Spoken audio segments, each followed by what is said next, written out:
Hey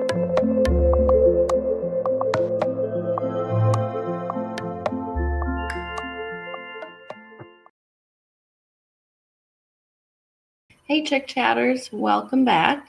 We have Love is Blind episode 7, and we pick up right away with Uche and Aaliyah.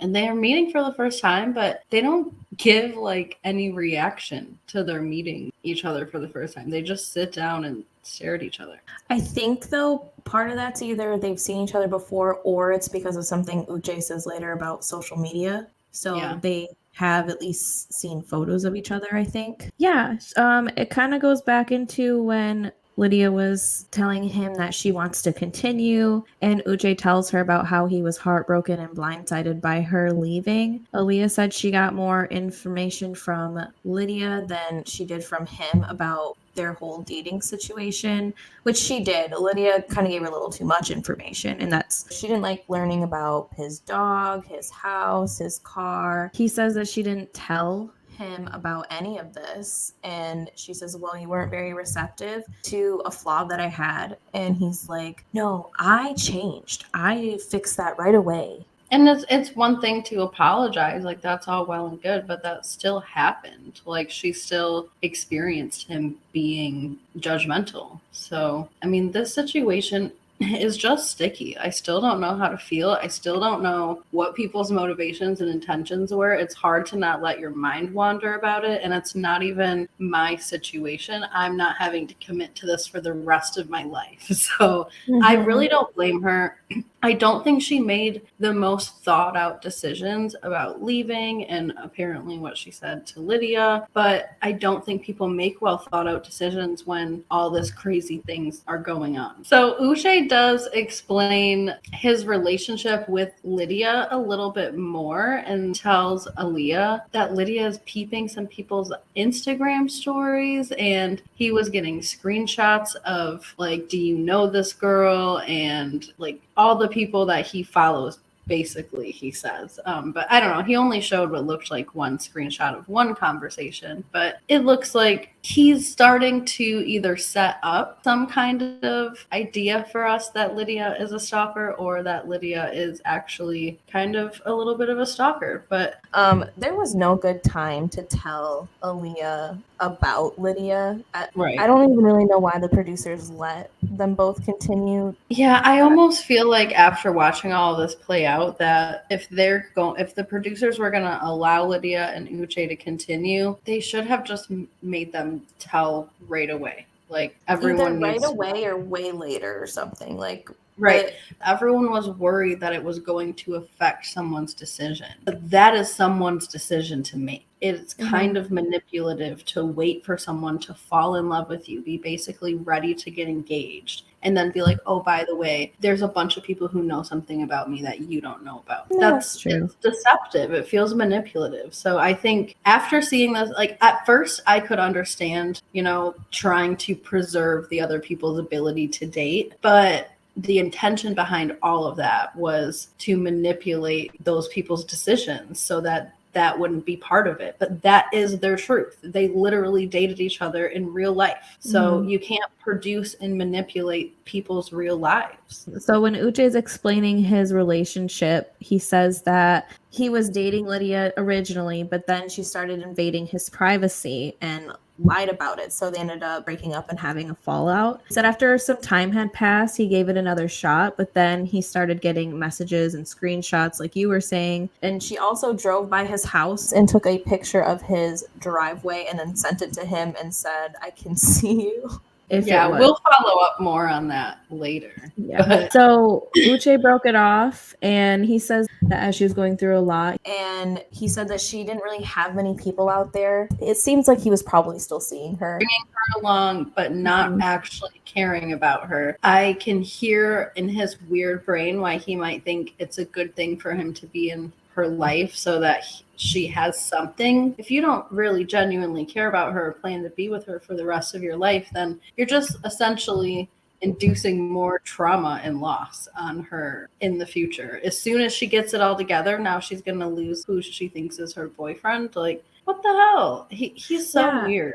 He must have this weird way of thinking about it. Like he was doing some kind of charity for her, and she's just this crazy woman. Himself is such a benefit of the doubt. Everything he does is so well intended and so kind. He makes no mistakes. Even when he cheated, he was only 18. Get over yourself. You are human too, Uche. Like, just tell us what is really going on, because it is so clear that this is not what is really going on. And then Aaliyah makes a point too to bring up that he was really concerned about Milton and Milton's situation with Lydia, and that rubbed her the wrong way as well. That was in part of why she left. He doesn't really give a good explanation for all of that. And that's a good point for her to make. Like, they seem more connected because they are than they're leading on. I mean, they've only just recently stopped dating. Aaliyah brings up again the idea that there might be a plot here, and again Uche like kind of gets over defensive. Like, he was so calm in this whole conversation, and then all of a sudden his tone changes. She said that at first she thought it was them both, and he's like, well, how would that make sense? And it doesn't truly make sense for them to come on this show of all shows, because I mean, to meet all the people's families for the first time, like, he would have to employ every single person in his life to be like an actor or something for this to really work. The only way that could make sense, and this is a possibility I was kind of thinking about, is if they did come in together, but they came in not dating because they did break up, but they knew that it would come out and that it would cause drama and make them definitely be a couple that's followed if they end up engaged with somebody. Maybe. That's the only way that could make sense, that they knew, because it does become apparent. I think Aaliyah says in this conversation that she heard from other girls that Lydia was going around saying, I have a feeling I'm going to see someone from my past. So I think there is a kernel of truth that somebody knew something about someone being on this show in that relationship. Obviously, there were 7 other engagements in here that they chose not to follow, and yet they chose Uche's story, and he's not even engaged.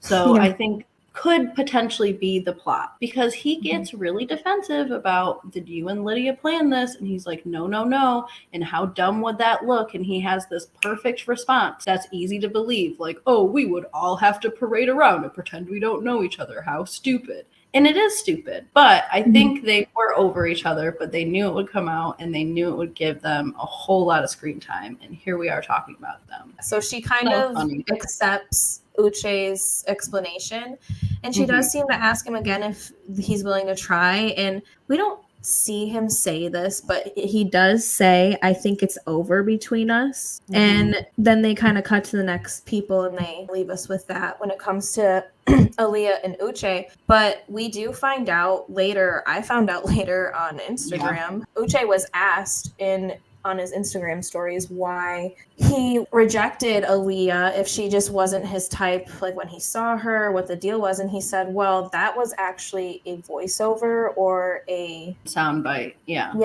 And if you watch a lot of reality TV, you can kind of catch them sometimes, but this one was actually really good. I did not notice it. Sometimes you can hear the audio is a little bit different, or you notice like you're not seeing that person's face move, or you're not seeing their face, but this one was good. This was a good one. And then Uche also says that it actually went a different way, that they agreed to continue dating or kind of take a stab at dating, and they shared their first kiss there. So on the second watch, having hindsight 2020, when I watched that scene back and I don't see him say those words, and then I only see them kind of cut to her trying to make it seem like she looks sad, but she really wasn't crying. Said, I understand, and she gave this big like huff. Yeah, and that could have been about anything. This whole scene was basically all fake. Yes, it happened, and these words came out of these people's mouths at some point in their lives, but maybe not even at this lunch. And everything was chopped up and moved over. After watching it the second time, I could tell like there was one point Aaliyah was crying, and that was towards the end. They seemed like they were going to make up, and then all of a sudden Uche goes back into like attack mode, and these kinds, like, I could tell afterwards that it was like the beginning was the end of the conversation, and the end of the conversation was like the beginning of the like they completely flip-flopped it all around, because what we know about the truth now is that they ended that conversation on good terms somehow. When Aaliyah said at the end that she wants to try, at that point they probably did agree to try, instead of Uche like going over all of these concerns again that he has about blocking and unblocking and the voice memos and whatever. I think he brought all of that up right away as soon as they sat down. Netflix beelined to us, and this was after I figured out they lied about the couples, so I was already really over the Netflix stuff at this point. I don't need all these stupid lies for no reason. Just show me the truth. We're gonna learn it anyways. Then they take us to Stacy and Izzy, and they go to his place, and you know what? He's got a nice, clean place. He calls it a Hobby Lobby place, but he's got like decor and a lot of nice things. I was pretty impressed, like when I saw like how clean and everything it was compared to other guys' places we've seen on the show it gets dicey. So he shows her his room. He talks about his lost and found, which, man, I'm sure so many guys have one of these. I've lost things at guys' houses, so I'm still mad about some of them. But she is not happy about it. She thinks he should have thrown that stuff away, and it's kind of a little bit cringy because he's trying to be like open with her, like, look, this was the life I had before, and she's kind of like, I would have thrown that out the moment I knew we were coming here. I threw out everything. I'm like, girl, what'd you throw out? Right. That's what I was thinking too. I'm like, I don't know, maybe you should go get that stuff. Obviously, it's like, it's cringy to have a lost and found. Like, I would cringe at that too, you know, seeing it. But her reaction to it, the whole like obsession with why didn't you throw it away? Like, he didn't throw it away because he's a lazy man. Like, he probably thought he was doing a great thing by putting it in a little container in his drawer. He probably like was proud of himself in some weird way, and not because of like his conquests, which maybe, but like he's probably just like, yeah, you know, keep a clean space and girls can put their stuff here. Leave an earring, take an earring. He probably was a boy, and I get his idea of he wanted her to see what he's like. I don't think he said it very well, but if what he was trying to say was like, I'm a pretty simple guy, I've lived a bachelor life, I haven't exactly been thinking about marriage until I applied for this show, like, because that's the vibe he's giving. I kind of think his lost and found is probably some joke between him and all of his friends or something too, or I don't know. I don't think it's like the worst thing. I do think it's weird to still have it. I would hope that he would have thrown it away at that point, but she was very harped on the fact that he didn't know where the stuff went. I'd be like, I'd be almost concerned if he knew where the stuff went and he's like hoarding the stuff from these girls. Yeah, if he could pull me up a name and be like, this is like Jessica's earring and this is Brandy's like necklace, that would be weird. That would be so concerning to me. Like, I don't know why she wanted names. I was fine not knowing who they belonged to. I know. But then she starts kind of going through like all of his stuff at that point. She starts opening cabinets, and she really wants to see the nitty and gritty of how this man lives. She opens a cabinet and she sees he's got plasticware and paper plates.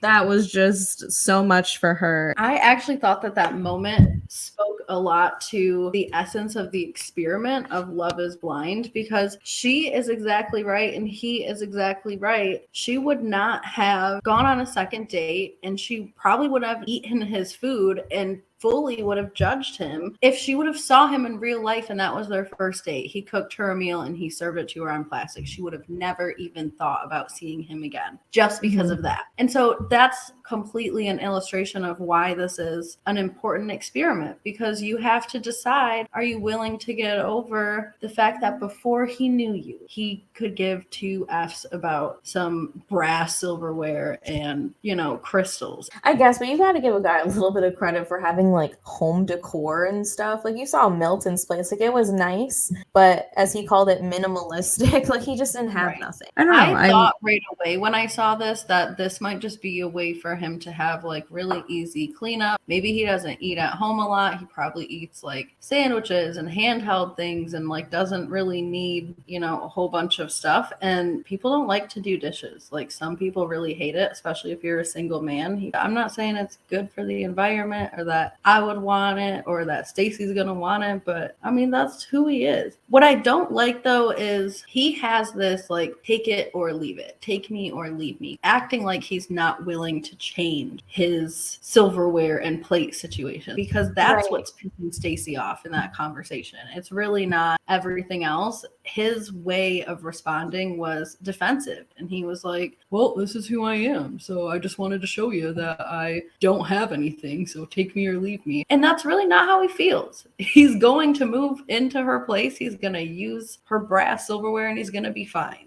I think he just should have explained himself better. He didn't really even explain himself. They kind of were cutting each other off, and he said to her to not cut him off, and that's when she just walked off into the patio and had herself a little time of, I want to go home, and over some plasticware. There's no way it was just about plasticware. It was probably more about the true financial difference expectations between them, you know, because I don't even really know what Izzy makes, but even if he could afford it, maybe he's just not planning to spend his money like that. Izzy comes out and tries to like comfort her a little bit. And I thought that that was sweet, because that's really what they have that is strong about their relationship, is that he is emotional and he can like withstand these intense moments. And I thought what he did was kind of perfect. He went and sat next to her, but he kind of like just sat up against her back and talked to her. He wasn't like in her face. He wasn't like grabbing on her or anything like that. He just had a physical presence that she could feel. And he was like, I'm not going anywhere. I'm going to fight for this. And I know that that's what you really want. After that sweet moment that we get with them, we go to Lydia and Milton, and they're meeting her mom and brother, who was giving me like, I don't know if you know who this is, but Ariana Grande's brother vibes. Like, he looks a lot like Frankie Grande. Yeah. So they're at dinner and they're talking about a lot of stuff. It starts off with like kids and how many kids they want. They say they want 3. They want to adopt a kid. Lydia also says that her kids are only going to speak Spanish, which I'm confused by, because Milton doesn't seem like he knows how to speak Spanish. So if you don't have both of the parents speaking fluent Spanish, they're going to have to know a little bit of English. Otherwise, Milton's not going to be able to communicate with his own kids. Maybe she meant they're only going to speak Spanish in the house, like to her. The only time my kids speak to me, it will be in Spanish, because they're being raised in America. So, I mean, they have to speak English to go to school. Unless Milton's going to devour himself in fluent Spanish. Not that he couldn't, because he seems like he is very smart and he could learn it. It just seems like a lot to expect your kids to only know Spanish when your partner doesn't know fluent Spanish. I would say yes, they'll be bilingual, but to say they'll only speak Spanish in the house is kind of a lot. The brother did say if Lydia gets pregnant, though, he's going on a 12-month cruise, because he's not dealing with none of that. Yeah, I cackled. I did feel, too, for Milton a little bit, because he said the closeness of their family made him wish he kind of had that in his own. So I'm interested to see what Milton's family dynamic is like. I have not seen the episodes that released. That makes me a little bit nervous for Lydia going into that, because maybe they won't be as receptive to her if they're not even very receptive or emotional towards Milton. So I'm kind of nervous for her. So then we go to Izzy and Stacy, and we go meet her family. And she's all done up in this little pearls and dress. And like you said, she's really a trucker on the inside. Leanne Rhymes is walking right up to her family home, and they all look alike. They do. They remind me of Chrisley, that Chrisley show. Oh, the Chrisleys, yeah. Yeah, they remind me of the Chrisleys. Look alike too. And they look like the Chrisleys, and all the Chrisleys look alike, and they all look like, I think her dad is so cute.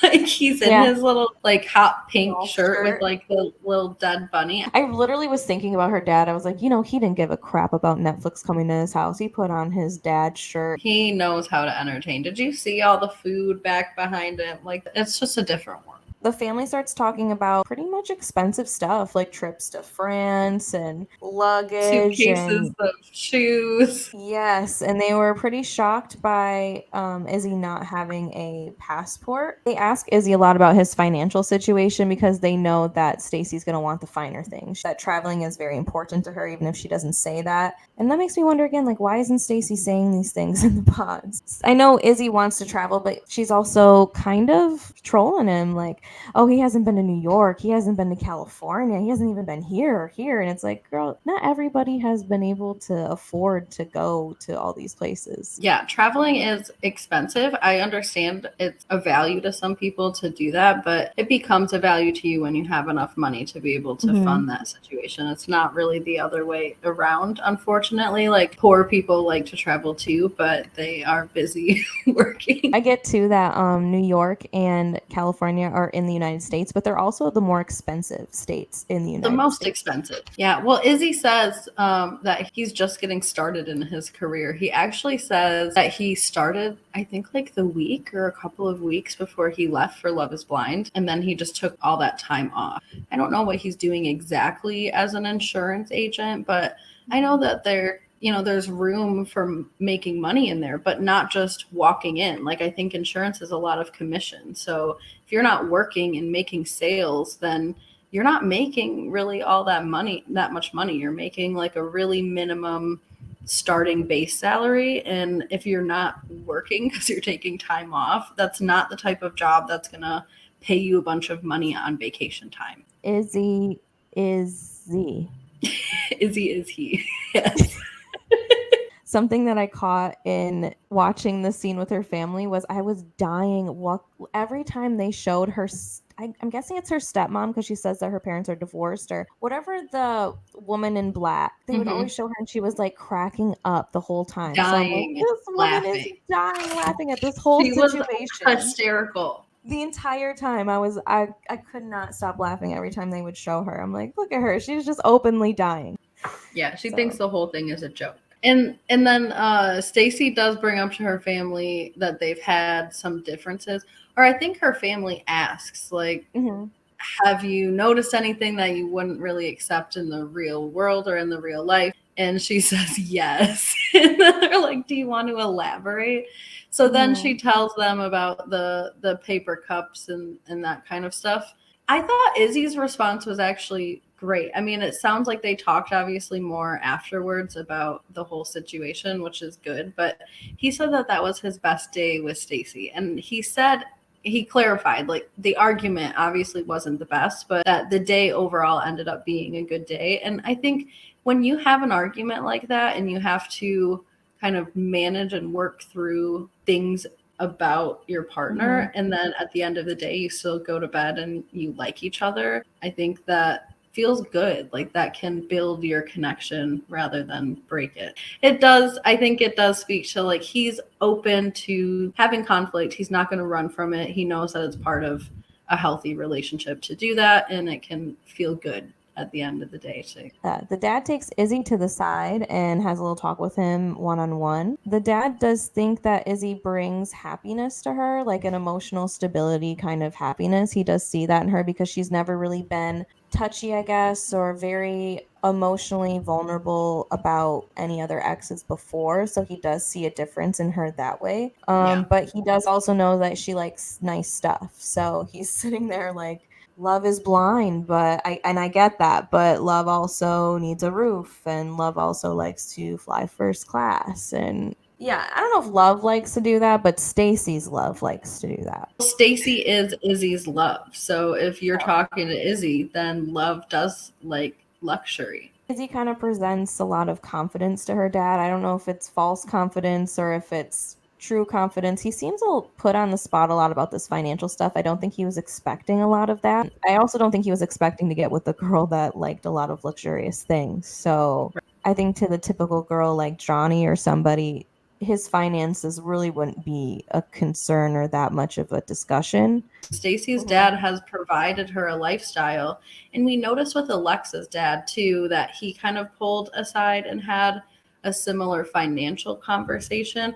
It's always, I think, pretty normal for dads to pull aside and, make sure that the guy is serious and, see what his intentions are, kind of thing. But some of these dads, especially the wealthier dads, make a point to have a specific financial conversation. I think that that's important. I mean, that's part of the culture of a wealthy family. You have to definitely make sure people know what's up and they're not taking advantage. But I think it comes across a certain way. And you're right, Izzy comes across as unbothered about it. And I think the dad is trying to like up the pressure here. Like, I'm noticing things here that's not what I can provide, and she's not gonna like that, and I'm not gonna like that. And he's like, yeah, I'm not worried about it. Like, I'm not gonna be guilty if I can't do the things she needs. And I was like, good for you, Izzy. Like, if you're not gonna feel the guilt that they're trying to bestow upon you for not being able to take her to Mexico and fly her first class, then I don't really blame you. But like, you must have to have a lot of balls to just be like, yeah, I'm not worried. It's a lot to put on somebody as your basic need. Like, what is the limit here? So yeah, I mean, that's the end of our part 1 on this episode. We're gonna get into the group party, but that'll be a whole separate episode. So part 2, look for that. That should be out any second. There might be a couple of, I don't want to call them spoilers because they don't necessarily spoil anything of like what's going to happen, but there's like some news and some things that we learn about like post-production, that things that happen during production. So we'll share some of that in that video as well. So I guess we'll see you there soon. See you in part 2.